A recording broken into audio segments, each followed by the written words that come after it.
নতুন একটা টপিক শুরু করছি, সেটা হচ্ছে ফাইটো হরমোন। ফাইটো হরমোন মানে হচ্ছে প্ল্যান্টের যদি হরমোন, যেটা বিভিন্ন জিনিস ইন দ্য প্ল্যান্ট কন্ট্রোল করে, যেমন জার্মিনেশন, গ্রোথ, মেটাবলিজম, বিভিন্ন ফিজিওলজিক্যাল অ্যাক্টিভিটি, সেটাকে আমরা বলবো প্ল্যান্ট হরমোন বা ফাইটো হরমোন। এটা এক রকমের সিগন্যাল যেটা প্ল্যান্টের ভেতরে তৈরি হয়, কিন্তু খুব লো অ্যামাউন্টে হয়। আমাদের তো অ্যানিমালে হরমোন তৈরি হলে বেশ হাই অ্যামাউন্টে হয়, কিন্তু এদের ক্ষেত্রে খুব এক্সট্রিমলি লো অ্যামাউন্টে হয়। তো খুব strong control over plant development এরা করে। এবং যদি সিনথেটিক্যালি আমরা হরমোন বানাই তাহলে কিন্তু অনেক বেশি কনসেন্ট্রেশনে আমরা বানাতে পারবো। তো এদের বিভিন্ন রোল আছে। তো এখানে আমরা দেখতে পাচ্ছি যে তিনটে যেমন হরমোন আমাদের যেটা সেনেসেন্স বা এজিং বা বুড়ো হওয়াটাকে আটকাবে, সেটা হচ্ছে অক্সিন, সাইটোকাইনিন, জিবরেলিন। আর যেটা সেনেসেন্সকে বা এজিংকে প্রমোট করবে সেটা বাকিরা আর কি, এবি, ইথিলিন, ব্রাসিনোস্টেরয়েড ইত্যাদি। তো এখানে হচ্ছে ভাগ দেওয়া আছে আর কি কি সিগন্যালিং তারা ফলো করে। তো যেমন অক্সিন আর জিবরেলিন E3 ইউবিকুইটিন লাইগেজ সিগন্যালিং ফলো করবে, প্যারা সাইটোকাইনিন আর বাকিরা হিস্টিডিন কম্পোনেন্টকে ফলো করবে। এবি আবার E3 ইউবিকুইটিন লাইগেজকে ফলো করবে। তার পাশে প্রিকারসার্স আছে, কে কোথা থেকে তৈরি হয়েছে, এবং আরেকটা কলাম আছে সেখানে হচ্ছে আদার নেম, যেমন অক্সিনের আদার নেম IA, ইথিলিনের other name fruit ripening hormone. এইটা তো ফার্স্ট আমরা পড়বো অক্সিন। অনলি হরমোন যেটা পোলার ট্রান্সপোর্ট হবে। পোলার ট্রান্সপোর্ট মানে একদিকেই হবে, মানে বাই ডাইরেকশনাল হবে না, ইউনিডিরেকশনাল হবে। তো ওপর থেকে নিচের দিকে আসবে, যেহেতু বেসের দিকে আসছে তাই সেটাকে আমি বলবো পেসিপিটাল। যদি ওপরের দিকে যেত সেটাকে বলতাম অ্যাক্রিপিটাল। তো প্রত্যেকটা সেলকে ক্রস করে করেই ও নিচের দিকে আসবে। ন্যাচারাল অক্সিন হতে পারে, তাদের এক্সাম্পল দেওয়া আছে। দেন সিনথেটিক অক্সিন হতে পারে, তার মধ্যে অনেকে হার্বিসাইড হিসেবে কাজ করে, অনেকে রুটিং পাউডার হিসেবে আমরা ইউজ করতে পারি রুটের লেন্থটাকে বাড়ানোর জন্য। কারণ অক্সিন আমরা জানি রুট ইনক্রিজ করতে সাহায্য করে, বা এটা সাইটোকাইনিন শুট ইনক্রিজ করতে সাহায্য করে। অক্সিন যদি এক্সেস অ্যামাউন্টে সেলে হয়ে যায় তখন আমরা সেটাকে বিভিন্ন জিনিসের সাথে কনজুগেট করে দিই, যেমন কার্বোহাইড্রেটের সাথে কনজুগেট করে এবং স্টোর করে রাখি অ্যাজ ইনঅ্যাক্টিভ ফর্ম। আবার যখন দরকার পড়ে বা কমতি পড়বে তখন সেখান থেকে নিয়ে আমরা কাজ চালাতে পারি। তো এস্টার বন্ড দিয়ে গ্লুকোজ, মায়োনিট্রাল, গ্লাইকেন, এরা হচ্ছে রিভার্সেবল, মানে ইনঅ্যাক্টিভ করে রাখলাম, আবার আমার যদি দরকার পড়ে সেটাকে অ্যাক্টিভ করতে পারবো। কিন্তু ইরিভার্সেবলি ইনহিবিট হয়ে যাবে একদম যদি আমি অ্যাসপার্টেটের সাথে এটাকে জুড়ে দিই আর ব্যাক করে আমি এটাকে শুধু নিতে পারবো না। এগুলো লো মলিকুলার ওয়েটের। হাই মলিকুলার ওয়েটের কনজুগেটেড অ্যাক্সিনস যদি বলি যে ওয়েট অনেক বেশি, যেমন আইয়ের সাথে যদি এস্টার বন্ড দিয়ে কোনো গ্লাইকেন বা গ্লাইকোপ্রোটিন এসে জুড়ে যায়, সেগুলো কিন্তু অনেক বড় ওয়েটের conjugated form of the inactivated auxin হবে। এদেরকে সেরাল সিজে খুব দেখতে পাওয়া যায়। কিছু ক্ষেত্রে অনেক বেশি যদি প্ল্যান্ট সেলে বেড়ে যায় তাহলে অনেক রকমের ক্ষতি হয়ে যেতে পারে, কারণ ওভার এক্সপ্রেশন অফ কোনো হরমোন ভালো না। তো সেটাকে ডিগ্রেড করার জন্য আমাদের অক্সিডেজ এনজাইম থাকে, যেটা এটাকে নষ্ট করে দেয়। তো বিভিন্নভাবে অক্সিন ডিসকভারি হয়েছিল। তো এটাকে ফার্স্ট ওই চার্লস ডারউইনই ফটোট্রপিজম পড়তে গেছিলেন ক্যানোনিক গ্রাসে, তখন তিনি আবিষ্কার করেছিলেন। তার জন্য একটা বইও লিখেছেন, এটা হচ্ছে বইয়ের নাম ফটোট্রপিজম আর ফটোট্যাক্সিস, দুটো ইভেন্ট। ফটোট্রপিজম মানে প্ল্যান্টের একটা পার্টিকুলার অর্গ্যান যদি লাইটের দিকে মুভ করে, আর ফটোট্যাক্সিস হচ্ছে যদি হোল বডিটাই টুয়ার্ডস দ্য লাইট মুভ করার চেষ্টা করে, নটা পার্ট। তো প্রথমে 1880-তে ডারউইন নিজে কাজ করেছিল কোলিওপ্টাইল লিফ নিয়ে, যেটা লাইট দিলে বেন্ড করছে, আবার যদি আমি টিপটা সরাই বেন্ড করছে না, আবার যদি টিপটাকে আমি মাইকা বা কোনো ওপেক সাবস্টেন্স দিয়ে আটকে দিই বেন্ড করছে না। তো এটাই বোঝা যায় টিপের মধ্যে এমন কোনো কেমিক্যাল সাবস্টেন্স আছে যেটা রেসপন্সিবল বেন্ডিংয়ের জন্য। তারপর নেক্সট আবার বয়েল অ্যান্ড জনসন মিলে করেছিল 1913 সালে। সেখানে প্রথমে কলিওপ্টাইলটাকে ডার্ক সাইড থেকে রিমুভ করিয়েছিল, বেন্ড পাইনি, কিন্তু লাইট সাইড থেকে যেই করিয়েছিল অমনি কিন্তু বেন্ড হয়েছে, এবং জিলাটিন দিয়ে দিয়েছিল কিন্তু তাও বেন্ড হয়েছিল। এটা থেকে এটাই বোঝা যায় যে নিশ্চয়ই টিপে কোনো কেমিক্যাল থাকে যেটা রেসপন্সিবল ফর বেন্ডিং, এবং সেটা স্পেসিফিক্যালি ডার্ক সাইডেই বেশি থাকে। পাল কেটে জাস্ট পাশে একটু ডিসপ্লেস করে দিয়েছিল, তো সেটা তো বেন্ড হয়েছিল, কারণ এখানে কোনো অসুবিধা হয়নি। ডিসপ্লেস করলেও যেহেতু ডার্ক সাইডেই জিনিসটা থাকে তাই কোনো সমস্যা হয়নি, বেন্ট হয়ে গেছে। আর লাস্ট ওয়েন্ট করেছিলেন সেটা তো ডিক্যাপ করে 11 ব্লকে রেখেছেন, তারপর 11 ব্লকগুলো কেটে আরেকটা কাটা কোলিওপ্টাইলের ওপর আমরা জুড়ে দিয়েছিলাম। এটা কেস 1 উনি করেছিলেন। তো সেক্ষেত্রে দেখেছিলেন যে বেন্ট হয়েছে, ঠিক আছে। আবার নিচের শুধু ডিক্যাপড কাটা কোলিওপ্টাইলটাকে নিয়ে কেস 2 করেছিলেন, এবং নিচের কাটা জায়গাটা করতে পারছি না কারণ ওপরে কোলিওপ্টাইলেই তো অক্সিন আছে। তো সেই জন্য বেন্ডিংয়ের সাথে কোলিওপ্টাইল টিপস আমরা যত বাড়াবো দেখা গেছে যে তত বেন্ডিং বেশি হচ্ছে, কারণ কোলিওপ্টাইল টিপসের মধ্যে আমাদের ওই কেমিক্যাল কম্পাউন্ড বা অক্সিনটা আছে। আর এটা একটা ফটোট্রপিনের সাথে রিলেটেড সিগন্যালিং আছে, যেখানে ফটোট্রপিন থাকবে সেখানে অক্সিন ইনহিবিটেড হবে এবং বেন্ডিং হবে না, এবং ডার্ক সাইডে যেহেতু ফটোট্রপিন নেই তো সেই জন্য অক্সিন আছে, এবং অক্সিন গ্রোথ করাচ্ছে, গ্রোথ করে একটা সাইডে গ্রোথ হচ্ছে না, আর একটা সাইডে গ্রোথ হচ্ছে বলেই আস্তে আস্তে বা প্লান্টটা একটা কার্ভেচার বা বেন্ট নিচ্ছে। বিভিন্ন রকমভাবে অক্সিন হতে পারে। তো লোকেশন অফ অক্সিন প্রোডাকশন শ্যাম, র্যাম, ফ্রুট আর লিফ। তো অক্সিন বা সিনথেসিস আবার হাইড্রোথোজের কাছে হয়, এটা একটা অর্গ্যান, পরে আমরা পড়বো। তো প্রথমে ট্রিপ্টোফ্যান ডিপেন্ডেন্ট 4টে পাথওয়ে আছে, তার মধ্যে হচ্ছে ফার্স্ট পাথওয়ে হচ্ছে IN পাথওয়ে, যেটা ব্রাসিকেসি ফ্যামিলিতে সব থেকে বেশি দেখতে পাওয়া যায়। এক্সাম্পল হচ্ছে মাস্টার্ড, ওটা মাস্টার্ড লেখা। তাছাড়া পয়েসি আছে, মুসিকেসি আছে। আর the next stamp pathway higher plant like টমেটোতে হয়। আর থার্ড হচ্ছে ট্রিপ্টোফ্যান মোনোঅক্সিজেনাস পাথওয়ে, যেটা ব্যাকটেরিয়া স্পেসিফিক্যালি অ্যাগ্রোব্যাকটেরিয়ামের ক্ষেত্রে আমরা দেখতে পাই। আর ট্রিপ্টোফ্যান লাস্টে যেটা আমরা আইপি পাথওয়ে, সেটাও কিন্তু হায়ার প্ল্যান্ট লাইক টমেটোর ক্ষেত্রে দেখতে পাওয়া যায়। অল্টারনেটিভ পাথওয়ে যেখানে ট্রিপ্টোফ্যান ডাইরেক্টলি বানাবে না, এখানে যেমন ট্রিপ্টোফ্যান ডাইরেক্টলি আইএকে বানাচ্ছে, কিন্তু দেখো এখানে স্যাপ থেকে করিজমেট, অ্যান্থ্রানালাইট, ইন্ডোর আর ট্রিপ্টোফ্যানের মতনই হলো, কিন্তু ট্রিপ্টোফ্যান পাথওয়ের মধ্যে অন্য যারা আছে তারা কিন্তু ডান দিক থেকে একটা ব্রাঞ্চ বানালো, সেখান থেকে আইএ হচ্ছে, ডাইরেক্ট ট্রিপ্টোফ্যান বানাচ্ছে না, সেই জন্য এটাকে অল্টারনেটিভ পাথওয়ে বলা হয়, which is the tryptophan independent pathway. এবং এই পাথওয়েতে কোনো ফিডব্যাক ইনহিবিশন দেখতে পাওয়া যায় না, সেই জন্য আইএও খুব বেশি তৈরি হয়, ট্রিপ্টোফ্যানও খুব বেশি তৈরি হয়, কোনো কেউ ফিডব্যাক করে না। এবার অক্সিজেন ট্রান্সপোর্টের ব্যাপারে বলা হয়েছে, ম্যাক্স অক্সিজেন আমরা শুট টিপসে তৈরি হয় কিন্তু, ঠিক আছে, মানে ওপরের দিকে বেশি তৈরি হয়, সেটা তো নিচে আসতে হবে রুট দিয়ে, তাহলে পোলার হবে, বেসিপিটাল হবে, ইউনিডিরেকশনাল হবে, অপোপ্লাস্ট ম্যানার ফলো করে, সেকেন্ডারি অ্যাক্টিভ ট্রান্সপোর্ট ফলো করে। গ্র্যাভিটির সাথে নিচে আসে বলে এমন না যে গ্র্যাভিটি টেনে নিচ্ছে, এরকম কোনো ব্যাপার নেই, গ্র্যাভিটির সাথে কোনো রিলেশনশিপ নেই, কেমি অসমোটিক মডেলের মাধ্যমে ট্রান্সপোর্টেশন হয়। এবং কিছু অ্যামাউন্ট দেখা গেছে কিন্তু ট্রান্সপোর্টেশন হয় ভায়া ফ্লোয়েম। এতক্ষণ তো আমরা বলছিলাম যে নিচে জাইলেমের মাধ্যম দিয়ে আসছে অ্যাপোপ্লাস্টিক পাথওয়েতে, কিন্তু কিছুটা ফ্লোয়েমেও দেখতে পাওয়া গেছে। ফ্লোয়েম দিয়ে যদি আসে তারা লং ডিস্টেন্স ট্রাভেল করে, এবং সেই ট্রান্সপোর্টটা কিন্তু নন পোলার হবে, মানে যে কোনো দিকেই যেতে পারে, ওপর থেকে নিচে, নিচ থেকে উপরে, কিন্তু এটা খুব কম পার্সেন্টেজে দেখতে পাওয়া যায়। ম্যাক্সিমাম 98% অক্সিজেন ট্রান্সপোর্টটা পোলারই হয়, মানে টুয়ার্ডস দ্য বেস। তো বিভিন্ন ইনহিবিটার্স আছে এই অক্সিজেন যে ট্রান্সপোর্ট করবো, সের জন্য তো ন্যাচারাল কিছু ইনহিবিটার্সের নাম দেওয়া আছে, তার মধ্যে যেমন ফ্ল্যাভোনয়েড, কুইরসেটিনটা খুব ইম্পর্টেন্ট। আর আর্টিফিশিয়ালের মধ্যে টিবা, এনপিএ, নোয়া, এগুলো হচ্ছে অক্সিজেনের যে ইফ্লাক্স হয়, মানে সেল নিচ থেকে যে পিন দিয়ে বেরোয় সেটাকে ইনহিবিট করে। তো এটা হচ্ছে অক্স1, যেটা একটা কো ট্রান্সপোর্টার, H+ আর IA- ঢুকিয়ে করবে, এবং নিচে যেটা থাকে পিন 1, সেই ফ্লাক্স করে। পিন 1 এর মধ্যে মিউটেশন হয়ে গেলে ফ্লাওয়ারটা পিন শেপেড হয়ে যাবে কিন্তু, ঠিক আছে। আর তাছাড়া সাইডে H+ ATPase পাম্প আছে, যারা H+গুলো জমছে সেগুলোকে বাইরে বার করে দিচ্ছে, সেই জন্যই কিন্তু অ্যাপোপ্লাস্টের পিএইচটা 7 থাকছে। বাকি মোটামুটি সব সোজা আছে, পড়লেই বোঝা যাবে।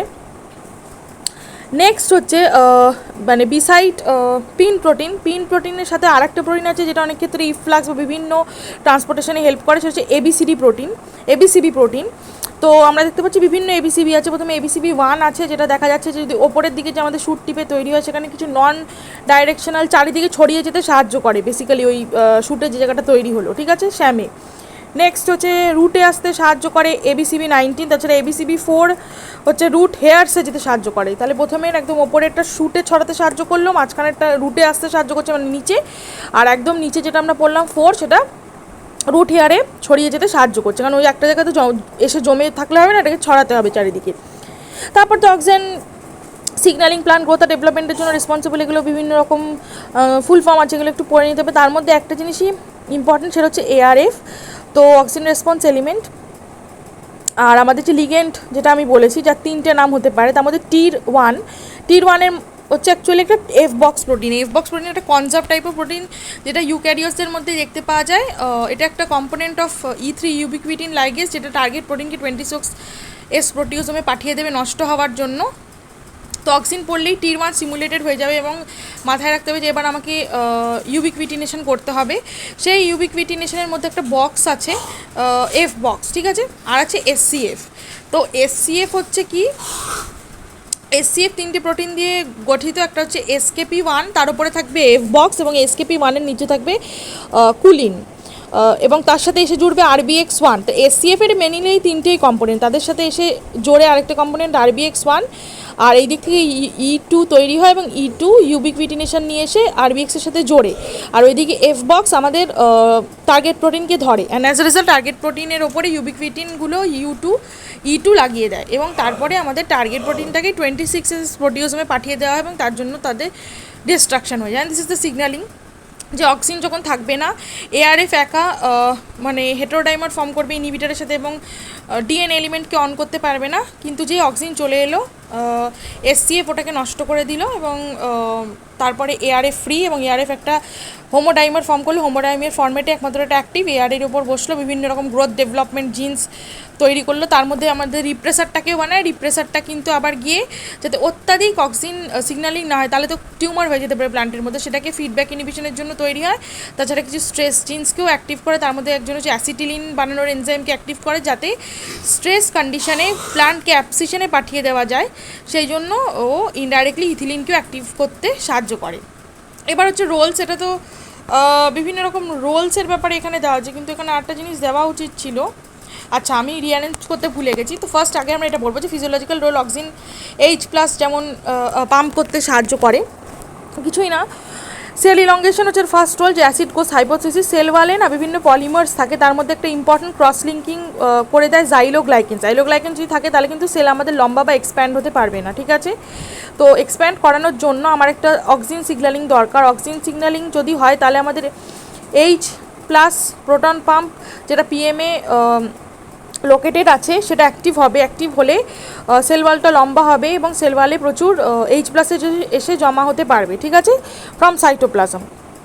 তো যদি লোয়ার পিএইচ হয়, মানে আস্তে আস্তে যদি অ্যাসিডিক হয়ে যায় সেল ওয়ালটা, তাহলে কিন্তু সেল ওয়ালটা আস্তে আস্তে লুজ হতে শুরু করবে, কারণ lower pH is going to activate a enzyme call extensin গিয়ে জাইলোগ্লাইকেনের ক্রস লিঙ্কিংগুলোকে নষ্ট করবে, অ্যাজ এ রেজাল্ট সেলটা কিন্তু লম্বা হয়ে যাবে। তাহলে যদি সেল ওয়ালে আমার প্রচুর H+ এসে জমে, তাহলে আমাদের পিএইচটা অ্যাসিডিক হলো, এই এক্সপ্যানসিন বা ইলাস্টিন অ্যাক্টিভেটেড হলো, তার জন্য সেল ওয়ালটা লম্বা হয়ে যাবে। আবার যদি ব্যাক করে সাইটোসলে চলে যায়, তাহলে উল্টো এক্সপ্যান্সিভ ডিঅ্যাক্টিভেটেড হয়ে যাবে এবং সেলটা আবার ছোট হয়ে যাবে, ঠিক আছে। তো আর একটা এখানে সেল সিগন্যালিং দেওয়া হয়েছে নিচে, এই জায়গাটায়, যে ভেতরে সাইটোসল থেকে যে আমার H+টা বাইরের দিকে আসবে, তার জন্য সেল মেমব্রেনে থাকে ডক প্রোটিন, তার সাথে এসে জোটে ABP1 along with the auxin বাইরের দিকে, ঠিক আছে, ভেতরের দিকে নয়, এটা কিন্তু সেল ওয়ালে হচ্ছে।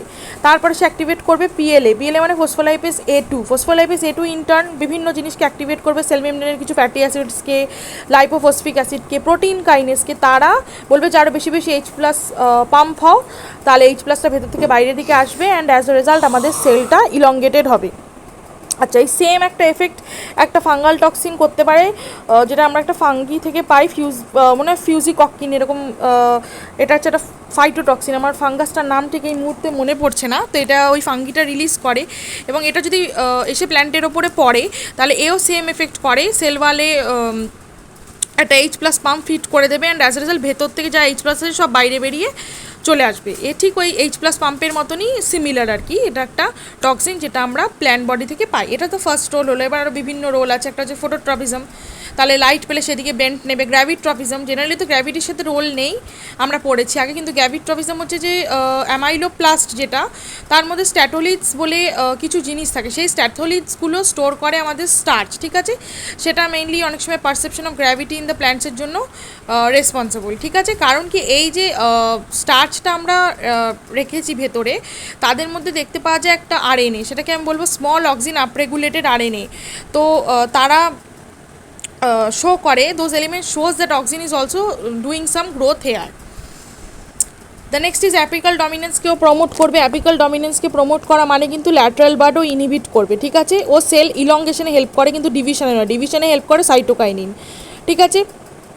নেক্সট হচ্ছে আমাদের ল্যাটারাল বা অ্যাডভেন্টিটিয়াস রুট ফর্মেশনকে প্রমোট করবে। মানে এটার ব্যাপারটা হচ্ছে, যদি কোনো প্ল্যান্টে আমরা অনেক সময় কেটে দিলে দেখি না যে রুট বেরিয়ে আছে তাও কিছু প্ল্যান্টের, তো ওখান থেকে আবারও ফার্দার গ্রোথ শুরু করবে, মানে কেটে দেওয়ার পর আর কি। সাপোজ কোনো একটা র্যাডিশ, সেটাকে আমি কাটলাম, এবার কাটা র্যাডিশটার মধ্যে অনেক সময় আমরা দেখি যে হালকা একটু রুট বেরিয়ে আছে নিচ থেকে, তো ওখানে অক্সিন আবার প্রমোট করে দেবে নতুন করে গ্রোথ। তাছাড়াও ডিলে করবে এজিং, ফ্রুট রাইপেনিং বা বুড়ো হওয়া, অ্যাবসেশন হওয়া, এইগুলোকেও ডিলে করবে। আর ভ্যাসকুলার ডিফারেন্সিয়েশনও হেল্প করে। ভ্যাসকুলার ডিফারেন্সিয়েশন মানে কি, যদি অক্সিজেন কম থাকে ওখানে ফ্লোয়েম বেশি তৈরি হবে, whereas হাই অক্সিজেন কনসেন্ট্রেশন কিন্তু জাইলেমে বেশি দেখতে পাওয়া যায়, এটা মাথায় রাখতে হবে।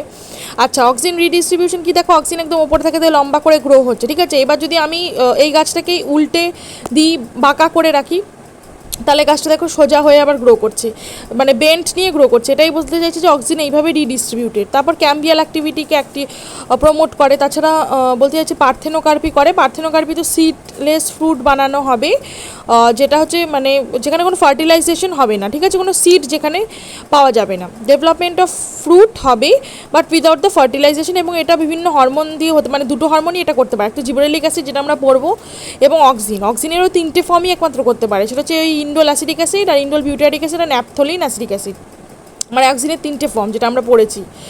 আর তাছাড়া example of this seedless fruit কি কিউকাম্বার হতে পারে, গ্রেপ হতে পারে, বানানা হতে পারে, পাইনঅ্যাপল হতে পারে। আচ্ছা, ডরমেন্সি ব্রেক করতে হেল্প করে, ফ্লাওয়ারিংয়েও হেল্প করে, আর মোটামুটি রুট শুটের রেশিওটাও ডিফাইন করে। যদি হাই অক্সিন থাকে তার মানে সেখানে রুট ফর্মেশন হবে, ঠিক আছে। এবং এখানেও মাথায় রাখতে হবে ও প্রাইমারি রুট ফর্মেশনকে কিন্তু ইনহিবিট করে, ও ল্যাটারাল রুট ফর্মেশনকে ইনডিউস করে। আর লো অক্সিজেন থাকা মানে সেখানে শুট ফর্মেশন বেশি হচ্ছে, এটা জাস্ট মাথায় রাখতে হবে। আর একটা জিনিস হচ্ছে যে যেহেতু অক্সিজেন টিপে থাকছে জন্য দেখো এই লাস্টের আঁকাটায় দেখা যাচ্ছে যে ল্যাটারাল বার্ড ফর্মেশন ইনহিবিট করছে বলে এই গাছটা খুব পাতলা স্লেন্ডার টাইপের, ঠিক আছে। কিন্তু যেই আমি অক্সিজেন টিপটা রিমুভ করে দিলাম, অক্সিজেন তো আর থাকলো না, এইবার তো অক্সিজেন আর ল্যাটারাল বার্ডকে ইনহিবিট করার কেউ নেই, সেই জন্য এটা বেশি বুশিয়ার হয়ে যাচ্ছে, এটা হচ্ছে ব্যাপার, ঠিক আছে। আর তো মোটামুটি আমরা সবই পড়ে নিয়েছি and yes, so it's done.